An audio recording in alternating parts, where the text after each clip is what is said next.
And welcome to the Pacific Catch post-game show.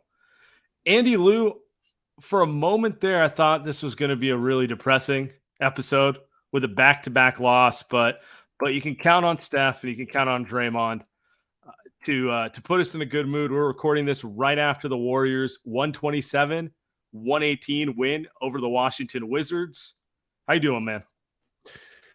That was exactly how I felt about this game. Look, we're not working today. I had a good workout, good lunch, came and caught the game and said, we're watching a replay of last night is what it felt like. We're watching a replay yesterday. But like, you got Steph and Draymond. It's got the Warriors 4 championships, and it's good enough to get them a win in mid-January in Washington. They did it for Joe Biden. They did it for the White House, I guess. He couldn't go in there with a back-to-back loss on the road, right? So that was classic Warriors in the last 8 minutes of the game, Sam? So it's all they needed. That's all they need for really a lot of these games this season is that can they just play a lockdown 8 minutes? And sometimes they do it, sometimes they don't. Today they did. Yeah, it was, frustrating is the best way to put it. They were fouling nonstop early, all the same issues that have plagued this team all season. And then in the fourth quarter, they take some ownership. And we'll talk about Steph, who scored over 40, and they needed it per usual. But I want to start on Draymond Green and actually quote from friend of the show, Anthony Slater. Draymond Green went at it with a fan behind the scorer's table much of the night, seemed to fire Draymond up. He's had a monster second half, chirping at fans after every play. Bob Myers, Mike Dunleavy, and Joe Lacob went up to that guy on the way out. Might have thanked him. Look, man, we've watched a lot of Draymond over the years. You can tell when that extra gear's been lit in him, and they got it tonight, and they needed it. He had 11 points in the fourth quarter. Points are never the metric for Draymond. Defensive plays everywhere, key offensive rebounds. It's just kind of one of those like fuck you, I'm going to take over type of games for Draymond. I was wondering, I'm so glad you brought this up first, because I was wondering why he was playing with so much energy. To me, I thought maybe it was just back-to-back. They lost the first one. It was a frustrating first half of the game. But, hey, if that's what Slater's reporting, then, if I was Joe Lacob, I'd pay someone, $500 a game to just go sit in the corner. Like, they could be a Warriors fan and just have him piss Draymond off. Like, I'd do that. I would just pay a guy and just, hey, can you just talk shit to Draymond so he's locked in every other game? And isn't it also so Warriors at this point in all of their careers to need that to play a game like this, because these guys have accomplished so much. And that's why my frustrations are never going to be with Steph, Clay, and Draymond, because those guys have done everything that you've ever wanted to do. 99% of NBA players in the history of basketball has never done what Steph, Clay, and Draymond have done. So for me, I've never gotten frustrated at them. It's always been, why is everyone else playing with no energy and passion? And Sam, tonight, again, as usual for the season, it's not everyone else that saved the Warriors. It's who it always is. It's always going to be Draymond. It's always going to be Steph, right? Those guys were amazing. And Jordan Poole stepped up today too. So that's another guy, but it always is. This team starts and ends with them on a basic level. Schematically, the offense is based around Steph. The defense is based around Draymond. Emotionally, the team feeds off of both Steph's kind of like positive energy and Draymond's fire. Like everything revolves around those two guys. And like it's those two. And if they have a bunch of wings, they win titles. If they have a bunch of guards who pretend to be wings, they're kind of a playing team. And this one, I don't know. We can talk about the roster stuff, but like the proof, we have proof that the Steph and Draymond formula with the right amount of wings always wins. So to me, a lot of what I saw from Steph and Draymond today reminded me of 2020-21. I thought their body language was awful in the beginning part of the game. Steph was visibly frustrated with Lamb and Jerome and Dante and various players, and nothing abnormal, just frustrations that they're not picking up on what they should be doing as fast as they can. And then at the end, those two guys are just like, screw it. We're going to just try to drag this to win. And tonight they did. And I don't know, man, it just does feel so much like 2 years ago. And I hate to keep going back to that card, but doesn't it? Because nothing changes. 2 years ago, you would have a good game I won't even say this is a good game, by the way. Like, I'm happy because the Warriors won. They I'm needed happy the win, though. They needed the win. But, like, the Mhm. the core issues are not solved this game. I didn't watch this game and go, yep, this foreshadows a good 10-game stretch the Warriors have. I think we're too deep in the season now to really say that things are just going to automatically change. Now, Wiggins gets healthier and Kuminga comes back and Clay plays back, like that may change things, but you watched this game in itself. Nothing about this game makes you think that this team is a real team. This is just Steph is better than everyone else on the court. Draymond is better than everyone else in crunch time, and they win the game. One thing that I thought was interesting to start this game, I saw the same thing, the frustrations that you saw, which was very 2020, but Steph just tried harder to start the game. Right. I mean, yesterday was obvious. Oh, he did less of the I'm gonna let other people get going. It was like, no, I gotta assert myself off the bat. He did that in Indiana, and then he hurt his shoulder. So I'm not saying that's why he did it, but Steph knows. I'm trying to say is Steph knows that he's gonna have to do this for the Warriors to win. I think maybe he was kind of hoping or just kind of trying to play through the system and say like, hey, if we can win as a team, then going first, right, in a game we can win together as a team, then we can make a game an easier thing. But I think these Warriors aren't good enough. It's just Steph, you got to go in there, start the game. He shot 28 times, 12 free throws. I mean, that's just what you have to do. There's no other way around it for this team right now. You can't go in there and say, all right, I'm going to go and let Clay chuck the ball up for 6 minutes and let Wiggins shoot step back twos and let Jordan Poole turn the ball. Like, well, you just can't. You can't. Steph, you got to go out there. You got to do what you've been doing carry this franchise for a decade and a half, right? There's no difference right now. He's got to do that every game. By the way, we got the box score up here right now. The best stat of tonight, Anthony Lamb plus 36. Oh, my God. It just speaks to, I mean, it was a small ball game. Well, they really only have two bigs. So by virtue of that, they're going to go small anytime he's not on the floor. I'm watching Wiseman, Kuminga, and Iguodala on the bench, and I'm frustrated. I'm not gonna lie. Yeah, it's just we get to this a little later. Yeah, it's dude, it's so frustrating. You keep going. It's frustrating. I tweeted this out, but it's just like, get me to after the trade deadline. I just want to know where the chips lie so that they can make a push or not. What moves are made now? What moves are made? You think those? Yeah. Sam sources on the record. It just feels like they're gonna have to shake it up, even if it's just a buyout or something. But anyway, Lamb. I mean, look, man, he played 25 minutes, and it's one of those things where it's like, does he make bad rotations on defense? Yes. In Chicago, particularly, like how many times do you see him overhelp? I mean, really, just pick any game. Right. But then on the other hand, you're like, he's what they got and he gets what they want to do. And just like, he'll at least space the ball and make the extra pass enough times. And it's one of those things where it's like the fact he's playing 25 minutes should be the siren to the front office. It's not that like there's anything wrong with Lamb. It's that a guy that you didn't even think was going to be on your roster that you picked up in camp and gave a two-way to is like the sixth or seventh man in this rotation. And that speaks to your lack of depth. So I have a Lamb take while you're talking about it. So I'll have a Lamb take. Go for it. So before we move on to other stuff, to me, he is the figurehead of the lack of, I think, cohesion between Steve Kerr and Joe Lacob. That's what I think. I think Joe Lacob, if you were to ask Joe Lacob about Anthony Lamb, he'll probably say, we're not winning games. We may as well just let guys like Patrick Baldwin develop. We may as well let guys like Kuminga and Moody develop. Wiseman, sorry, let's throw all those four guys in there because none of those guys are playing right now. Why don't we just let them develop? We're not winning. If the Warriors were 31-11, or not even that, halfway between that, let's say just 10 games over 500, I think you could say like, cool, Anthony Lamb, that'll work. Like, you guys are good. Like, don't play the rest of the guys. But Steve Kerr saying, well, we're not good. We're 21-21. We have a losing record coming into this game. I have to play the guy that's closest to developed, which is likely to help. Yeah. Even though, like, even for me, I'm probably more Joe Lacob. So I'm like, dude, you guys suck. This guy's not even that great. You may as well just let the young guys play. But Steve Kerr's like, no, I'm not going to let that happen because why would I do that if Anthony Lamb can make a three? Anthony Lamb took a charge today. Even guys like me, I don't like him. He made a couple plays down the stretch and he closed the game. That, I think, is That's the problem. Like you said, that's the problem. He is that player. And I think that decision, Sam, is going to come to an end when they have to decide, do we convert Anthony Lamb or do we not? That, I think, is going to be the question. Because if they do... Just to clarify on that, he's going to run out of days at the trade deadline.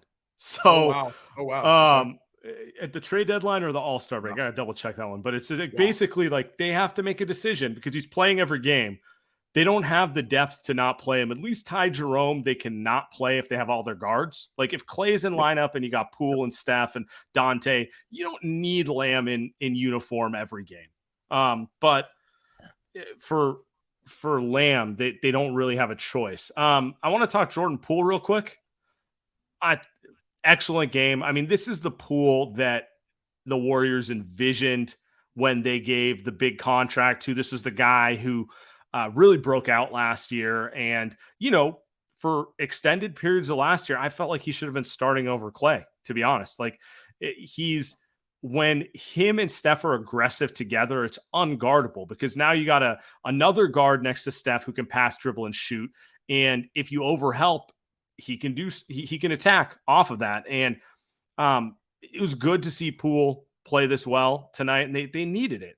So that's my thing. My other thing with this is Poole also played really well because he didn't have to handle the ball as much. You know what I mean? You have Steph and you have Draymond there, and he can play more of that combo guard instead of having to be the lead ball handler, which it's been subpar when he's done it so far this year, right? Yeah.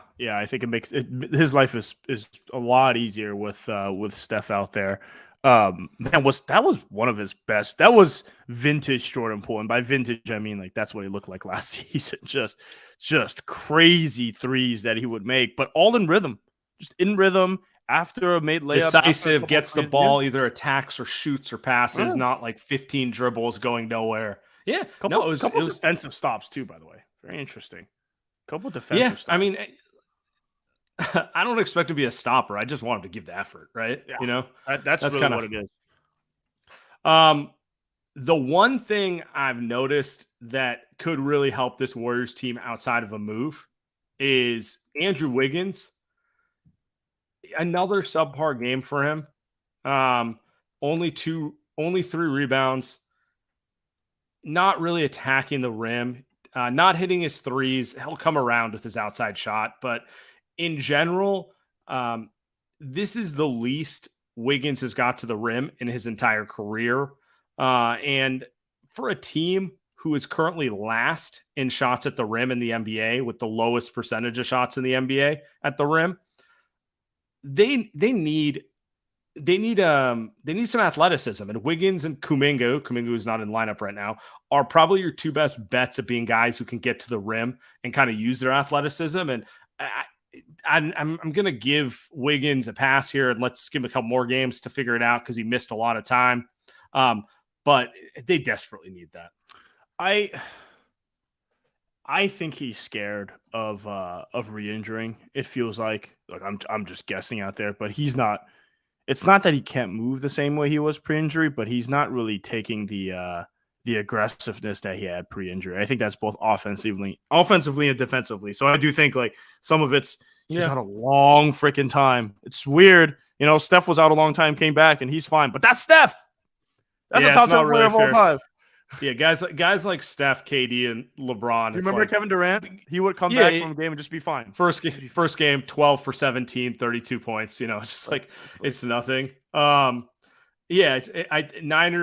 Warriors in the chat saying Wiggins is going to take a couple weeks. He has lost a lot of weight. It could be that. I mean, the reality is we can all see he's not playing like the Wiggins that we've seen the last year and a half. And so that's at least one thing. Whenever he gets back, that's going to help the team because he's got another gear and they desperately need it because like my biggest take with this team, if we want to talk about deadline moves or what they need to do, they feel small and unathletic a lot of the time, and small doesn't always mean short. Like GP2 was short, but he felt big. You know what I'm saying? This team right now, like it feels small and unathletic. And Wiggins playing athletic is one one component of that. Kuminga would be another, but it still feels like they need more than that to like actually have the type of team who can compete. You know what I'm saying?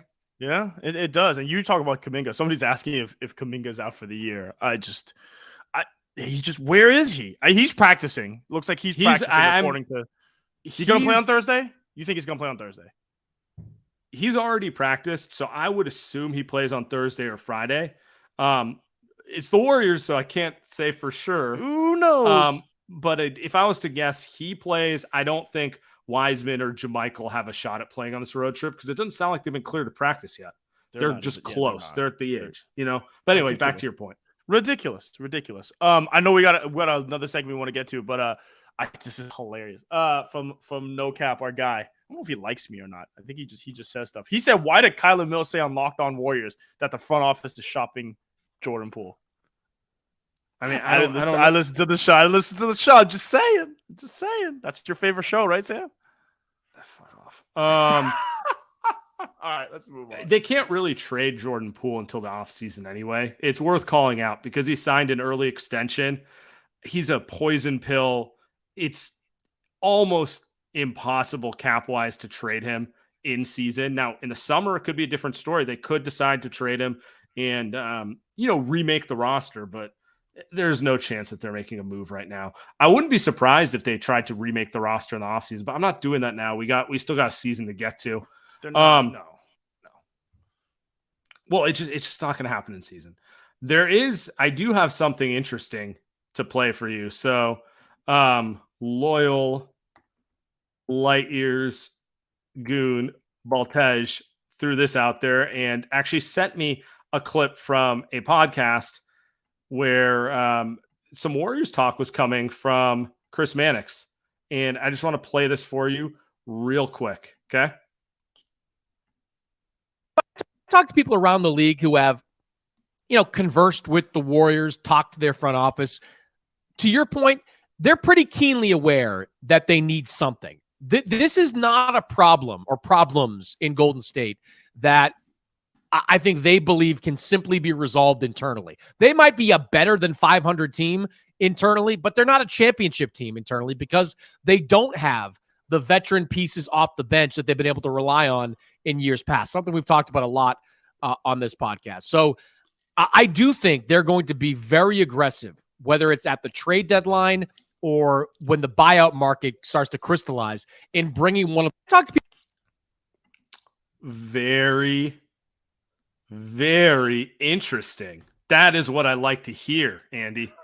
That is what I like to hear. It's like he reads our tweets or reads the pods or something. That is Chris really Chris Mannix, a national reporter. That's Chris Mannix and Howard Beck. They're not nobodies. They're definitely sourced. They talk to people. Doesn't mean it's going to happen, but it just means that's what people are talking about. I mean, the reality is you can't watch this Warriors team games and feel like they're good to go for next year. Last year's team, when they were healthy, started the year 18-2, and you knew if they were healthy, they had a shot to compete with anyone. This year's team, when they're healthy, they're 500. When they're not healthy, they're 500. They're just the epitome of mediocre. You know what I'm saying? And so let me ask you, what do you think they need? Like, just on a I'm gonna spin this another way. I'm gonna spin this another way. I'm gonna say, because we've argued about the big man, we've argued about the wing. I think that to me, it's who are they not going to trade and who are they going to trade. So for all the talk about Draymond Green, I don't think he goes anywhere in the trade line. I would say like a not 0.001% chance. And I also think, people mention Jordan Poole, etc. Outside of the financial, outside of the cap issues that you can't do that. I don't think there's anything that they do to remake the roster. I think it's only the James Wiseman contract piece. I think it's that. They're for sure trying to move that. And then I think it's buyouts on the market. That's it. It's all they could do. And if you're talking about one guy I think the Warriors need and love, I mean, this rumor came out almost a month or so ago now, and it's just sticking in my head. It's Alex Caruso. That's the guy to me that they need. Big man makes sense. Big man. They want to get to the postseason. All makes sense. But if you're talking about two-way wings, Moses Moody doesn't look like he's going to be able to play now. He's definitely not going to be able to play in the postseason, right? Jonathan Kuminga, He looks like he's going to be able to play, but let's get him back on the court first. I think Caruso Sam is the guy that they really, I bet you they're honing in on that. And I bet you, and the contract works out. Wiseman's got a big contract. Again, I don't know why Chicago would do that, but if the Warriors were to make a trade and you ask for what's on that wish list, I bet you that guy's at the top. He's a perfect player. He's like Dante, but taller, but also a better defender, passer, like everything. He's the same size as Dante, but he is a superior player. I mean, he guarded Steph as well as anyone's guarded Steph all year. He's on the short list of best point of attack defenders. Very smart player, just like a shorter Iguodala, if we're being honest. Definitely would fit. My whole thing is if they get him, they still feel small. I need them to do something. I need them to add a little more size in some capacity. I'm not opposed to that, but to me, it's like, can you get another athlete who could play on the front line? Could be a wing, could be a center, could be whatever, but they need someone who adds a little more pop to this team because they just, I don't know. They won this game because Steph and Draymond dialed in deep, but they had to dial in deep to beat the Wizards. Against the Bulls, they just looked unathletic. Against the Wizards half this game, they looked unathletic. Maybe they just need to go the other way. Maybe you're right. Maybe they just need to just get better players and, don't even worry about that sort of stuff. But I don't. Yeah. I think maybe there's a big stiff big out there. I was going to say big stiff wing. I meant there's going to be a stiff big out there you can get on the buyout market. But trade wise, it almost feels like Kuminga. That's your minutes, man. Like go get those minutes. You have to be that wing guy. I've seen a lot of this one. Can I talk about this real quick? You brought this chat up. Boogie Cousins make it happen. No. The guy's a terrible basketball player. He also doesn't play the style that the Warriors play. He's more of a chuck shooter type of guy. Doesn't play any type of defense. Shoots threes for no reason. He's not going to help. Not even in the NBA, right? Yeah, he does nothing to help him unless you're a team that has Steph, KD, Draymond, and Clay and Andre, and that way you can just do whatever you want. That was 4 years ago. Do whatever you want. It's not even in the league. That was 4 years ago, and he looked washed then. So it's one of those things where it's just like it'd be nice to add like the 2017 version of him, but that guy's gone. Also not a guy they want in the locker room. They've said as much. I mean, yeah, pretty much. I don't know. It's going to be, to me, it's going to be really interesting to see the way this plays out because it's pretty obvious the trade market is, how do I put this? At a standstill because no one knows who actually wants to sell. You bring up Caruso and he's a perfect Warriors player. Everyone can see how he fits the Warriors. High IQ, really gives a shit defensively, and can do all sorts of can just upgrade the team in different ways. What concerns me, or the issue with it is, we don't know if Chicago wants to sell. Chicago's like right there for the play-in. They could go either direction. You know what I'm saying? So that's kind of the question we're dealing with. I would be fascinated to see who's out in the buyout market, and then we're not going to know that for a while. We're not going to know that for a few weeks, but I think the buyout stuff is the biggest one. I mean, the Warriors have gotten some guys from buyout, but it's not like huge. Yeah. It's not, you're not changing your championship stuff with them, but they need to win games, man. Like they've got 40 games left in the season. They got to win them. And you can't just say, here's our guys. They're going to be Clay last night had a quote saying, we're going to be fine. I'm not worried. As long as we get into the postseason, we're going to be fine. And hopefully we can get a good seed. That was Clay's quote last night. I get it. I get the confidence. He said the same thing last season, down 2-1 in the finals, and they ended up winning the last 3 games. But you also got to win games in the regular season. You got to go 25-15 down the stretch here, something like that, maybe 27-13. And right now, they're not going to do that if you don't get good players around these vets. Yeah, I mean, there's a lot at stake here. The one thing that is worth calling out here is like the West being so mediocre has bought the Warriors time, and in some ways has probably made it so that they don't have to like be as aggressive and panicky when making some of these moves. You know what I'm saying? Yeah. And that's been part of it too. So, they are getting further and further away, I think, from the top seeds. I think that's a good call out because you're 3 games from the 4 seed. They're 3 games from the 4 seed, 4 games from the 3 seed. They have no shot at the 1 seed or 2 seed, you would think. So I think at some point, if you're closer, they are only a couple games from near the San Antonio Spurs. If you look at the standings, and you've got them up in front of us now, they're closer to the 12-13 seed than they are to the 3 seed. So, I think at some point, if you're the front office, you could easily make it out into either 4, 5, 6 seed, but you're also pretty close to just sticking in the play-in or not even making the playoffs, for example. Like, what if Draymond goes down for a month? What happens then? Yeah, they need to go on a run. They need to, look, man, it just feels like we're in a holding pattern here. I don't know how else to put it. They're probably going to lose big in Boston and in Cleveland. Holding pattern also. And I actually don't know if they'll lose in Boston because that's who they are. That's who they are. Oh, yeah. They're going to turn it on. Yeah. And then lose at home against the Nets. Without KD, they're going to come out half speed and let Kyrie drop 60 on him or something. Ugh, that's depressing. Kings are the 4 seed. That's pretty impressive for them, but also 2 games up on the Warriors. So I don't know. There's a lot to go here. Should we get to some voicemails? Yeah, let's roll. Let's do it. Let's get to the goons. All right. The first one is from after the Chicago game, before the Washington game. Just calling that out. Man, I'm so done with this team. They just lose to the Bulls, who didn't even have their best player, and Zach LaVine is an inefficiency merchant when he has the ball. I don't understand that. I'm so done with this team. They need to get to the trade deadline so that they can actually just get serious. But the main thing that I wanted to call today is trying to get clarity on people's understanding on the Moses Moody's minutes, because I can understand that Kerr thinks that Lamb and Moody play different positions, and so it's kind of hard to say, okay, we can't just say give all of Lamb's minutes to Moody and we get better results because, they play 2 different kind of styles and different positions. So my question to Dub Nation is, how is Moody going to get minutes if he can't play over Poole, he can't play over Dante, he can't play over Clay, and he can't play over Steph?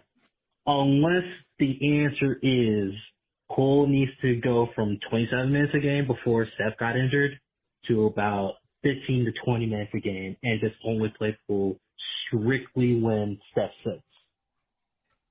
All right, take it easy, guys. And All right, let's talk Moses Moody.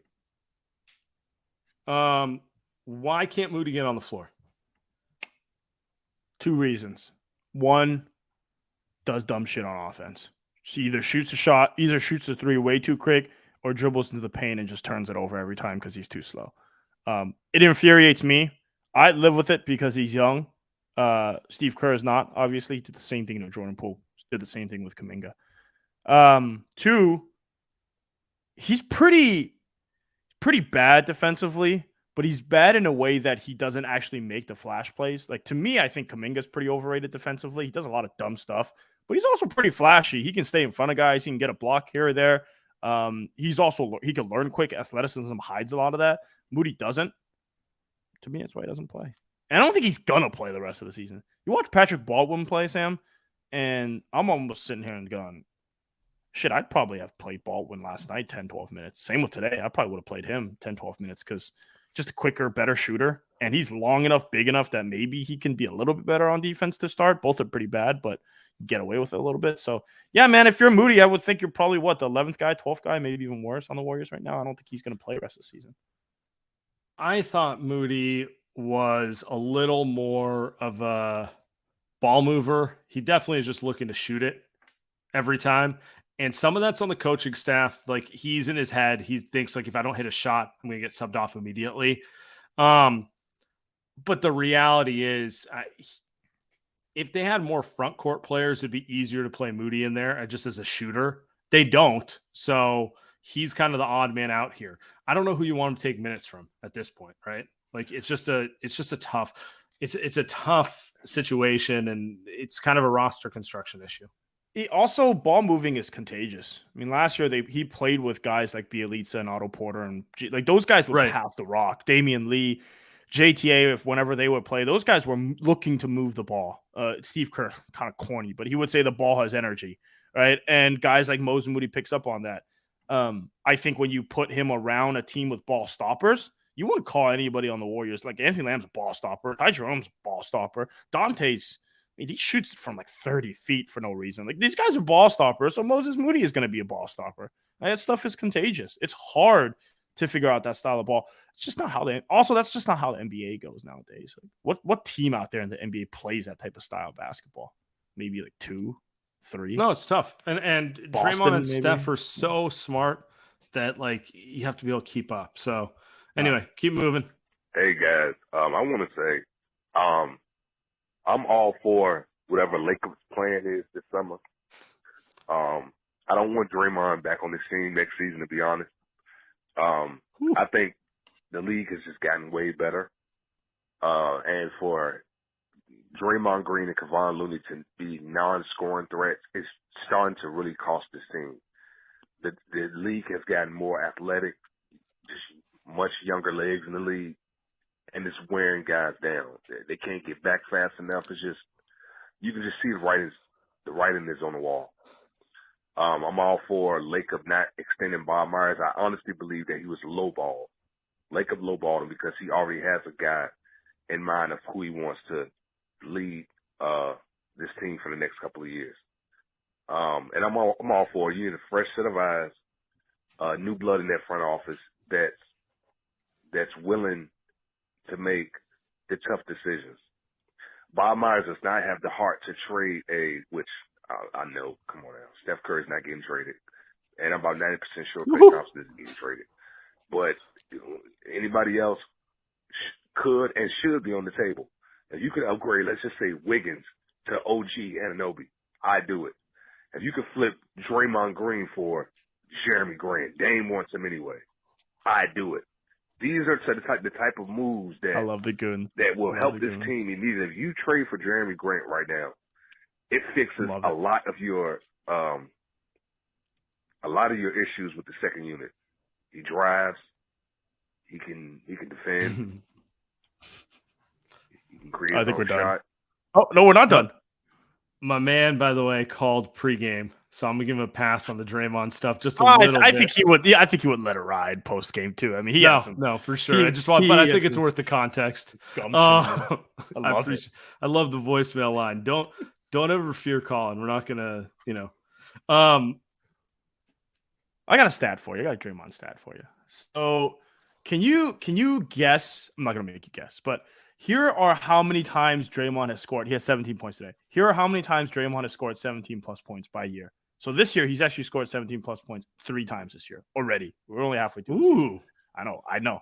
How many times last year? Take a guess. 1. 0. and then one time is a close, and one time in 2020 and one time in 2019. So Draymond, the new bucket getter, Draymond. 17 3 times in a season. Wow. Man's looking for a contract. I do think there's. So I don't agree with him on the Jeremy Grant Draymond thing. But I do think there's 2 interesting points that he made. One, I do think they need someone else, so it's not just Draymond and Looney together. I think it's okay to have one of them, but 2 of them it's the Bulls were able to guard them because they knew they didn't have to guard the big men, right? So I do think that they need to bring in another big man. The second thing I want to say is I kind of agree with him. I don't think Bob has the heart to blow up the team. Well, you know what? Bob's not going to be managing this team next year, so. You monster. Hey, what's up, guys? This is Gabe, first time calling, and I'm actually in the middle of watching the game right now, but I just kind of came up with a conspiracy theory. I saw that Draymond is 2 technicals away from getting a suspension. Is it possible that he's intentionally spacing these technicals out so that he'll get suspended for a game right when LeBron's about to break the all-time scoring record, and then he can go and watch in person without having to actually skip a game that he could have played in? That's beautiful. I don't know. Seems like he might be up to something. What do you guys think? I don't know. Did you know that there's a very realistic chance LeBron will break the record against the Warriors at Chase Center? Like, it's one of, I think he's actually on pace to do it the game before that. Oh, he'll wait. But it's like if you assume he's going to average like 28 to 30 points and he's going to play all these games, it's going to be that week. Could be right around there. If I were LeBron, I would wait. And if I were Adam Silver, I would make sure LeBron breaks it against the Warriors because, I was reading, friend of the show, Ethan Strauss's article about the ratings, because he loves talking about ratings, but he's talking about NBA ratings and NFL ratings. And, the last time anybody cared about the NBA in terms of the same level as the NFL was Warriors and Cavs. It's Steph and LeBron. So, it feels like nobody cares about LeBron breaking this record, by the way. Maybe I'm just in a Warriors bubble, but does anybody give a shit? No, and the saddest part is I don't think Laker fans care about him. So okay, if Steph breaks a record, Steph means everything to Warriors because he's been here 15 years and for all the obvious reasons. LeBron he's a Cleveland guy. He's like kind of a mercenary. He kind of ruined the Lakers. Forcing the Westbrook trade. I think he'd probably get a louder applause in front of Warrior fans than he would in front of Laker fans. From Draymond, you think Draymond's on the floor just clapping it up? Draymond's like, dude, everybody, you know what Draymond's gonna do? Draymond's gonna pull the Rick Barry and just start yelling at fans. Hey, louder. 1 second. What's wrong? Come on, people. What's wrong with you? Draymond stops the game, gets on the announcing table, starts telling everyone to yell louder. I kind of need that to happen. I'll look at my timeline. I'll see like the same old goons being like, "God, trade him. I hate that guy." We didn't even mention it, but the Draymond one that came on defense today, it's just 10 minutes of art. Just 10 minutes of art. The Wizards went on 8-0, 9-0 run to start the fourth quarter, and I don't think they scored another bucket for 10 minutes until the end of the game. Draymond said enough. Like Porzingis having a good game, but he's soft. Enough. Kyle Kuzma, fine, he's chucking threes, whatever. Bradley Beal's not out there, and he said I'm putting this to rest, and then he made 2 bullshit threes. That's kind of when you knew, right? Warriors would win this game. So. I love that some fan was telling him his podcast sucked, and they just started hitting threes. You gotta hit him where it hurts to get him to actually to hit that other gear. Podcast kind of sucks. Andrew and Steph, they're so good. They're still really good. Please get them help. Like this team sucks right now. Please get them help. Like they're too good. Like, this is ridiculous. Like I'm watching one of the best 10 players ever and one of the 10 best players on defense ever. And we're going to waste those years for what? For what? Get him up. Get drink. Hey, I mean, look, I kind of agree with him. Get Steph and Draymond help. Get our guys some help here, man. Nothing to disagree about. Next one. Reese, long-time listener. What's up, Reese? First or second-time caller. Just Draymond. Man. Draymond is incredible. I mean, if we don't pay this man, if Joe Lacob doesn't keep this man, I will just lose my goddamn mind. I mean, the offense at the end, you hit 2 threes in a row. I mean, that's crazy. Of course you win the game. You hit 2 threes. But, I mean, even with his, antics when he gets, mad and when, Steph gets out of the game or he just doesn't seem like he want to play, you know what? Give this man a winning team. Give Draymond a winning team. If he's moping, I'm moping with him. He is just incredible. He can punch whoever. Maybe you should punch Anthony Lamb. I don't know. But I just love him. I think Curry getting his rhythm back. Poole was really good today as well, and we definitely needed that. Just very happy that we got a win when it looked like it was going to be the same game as the Chicago Bulls won, and I was going to blow my brains out. Thank you guys. Bye. I'm not convinced that caller's not Andy using one of those voice changing softwares. Punch him. Anthony Lamb has a punchable fist. By the way, from Phil Lamb Does fans, he said you guys need super chats. We do have super chats. I think we just turned them on. That's my bad, guys. You can throw one on now. Producer Tim is off today. I'm wearing 3 separate We're hats struggling. right now, and I'm making mistakes. But you know Sam- what? It's Sam's okay. Sam's doing the Steph. I'm Anthony Lamb. I'm just having fun out here. I'm just clapping it up, shooting threes. You know, Sam's carrying us. I gotta take for you. As he's waxing poetic about Draymond and like really, it was that kind of game for Draymond. I think it's easy to root for Steph. You got to be kind of a real fan to want to ride with Draymond because he's an imperfect dude. You know what I mean? Like you gotta have been there for the whole ride. You had to have been there from 2012 when he was playing shooting guard, which is a terrible idea, by the way, with Mark Jackson, and watch that guy basically take David Lee's job from him and turn this really good team, but like we didn't take them serious as a contender, turn them into a dynasty, and watch him basically always show up in the biggest moments and be that big game player. He's not perfect, didn't show up every time. He did get suspended from a finals game. He does stuff that is imperfect, but if you've been here the whole time, you just accept that's part of the deal for a guy who I think he's criminally overrated. The fact that guys like Westbrook underrated. Underrated. You're right. Yeah, guys like Westbrook and Dame are on a top 75 list over him. Ugh. No chance. None. And I've made my amends with that. Draymond, I'm going to go down with the ship. As long as he can play, facts. He's worth it. And he's 3 guys built this culture. Him, Steph, and Clay. And they deserve special treatment. I'm sorry, they do. And, when it's time, but it's not time yet. So no, it's not even close. It's kind of at least this season, next. You think I enjoy him getting on a podcast and like just slurping LeBron? Like, no, of course not. I just pretend I don't hear it and just go on with my day. Just enjoy. I mean, just ignore it. Isn't that what Bob Myers told us when he punched Jordan Poole in the face and they just said, I was angry. I was just like, dude, what are we doing here? And it comes out and you play all this stuff. But I think the Warriors told you that. They told you that, look, we think he's going to be good enough to fix this.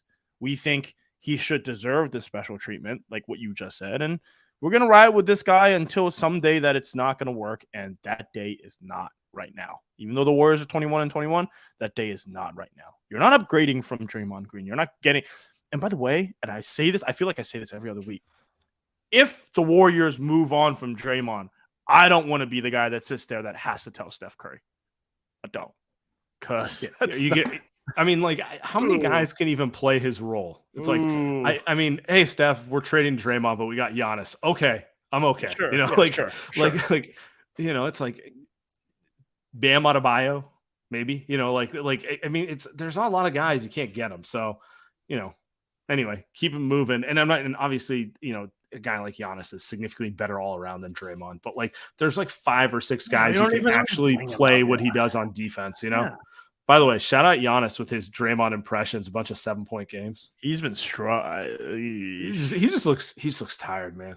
It's like weird. Draymond. Just like Draymond. I never thought I'd see the day where Giannis got tired, but he's human too.